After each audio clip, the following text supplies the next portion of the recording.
Hi guys, this is your Gemini here, Tarot Reader. So tignan natin kung anong reading mo for today. Just a reminder, this is a general reading.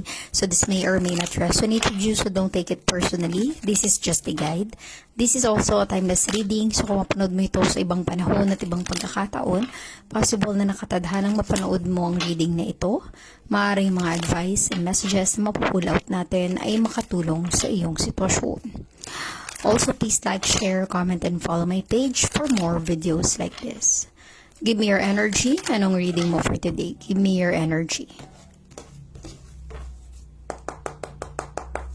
Give me your energy. Ano ang reading mo for today? Anong energy mo for today? Give me your energy.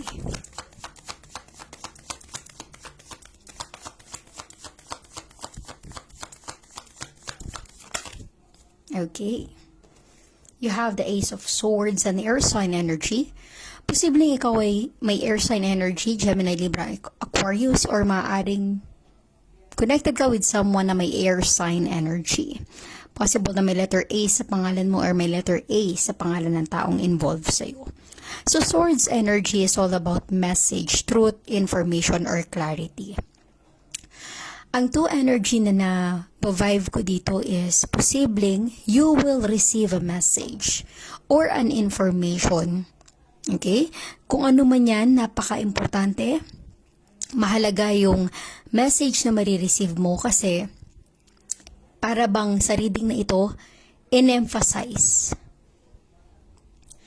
na meron kang marireceive na message, na merong darating na message or information na posibleng magbigay clarity, truth, kalinawan sa sitwasyon mo.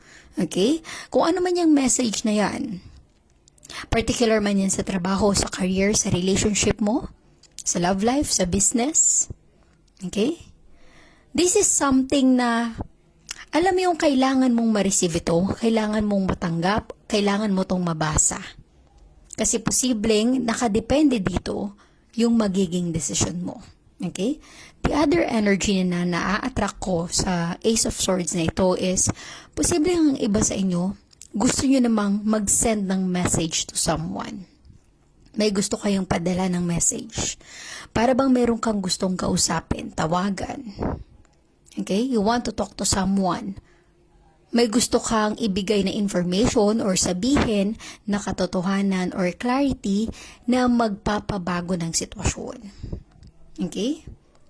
So, this is something na kung ano man yung message na yan, siguraduhin mo na talagang napakalaki ng impact or importante, mahalaga ito sa sitwasyon mo.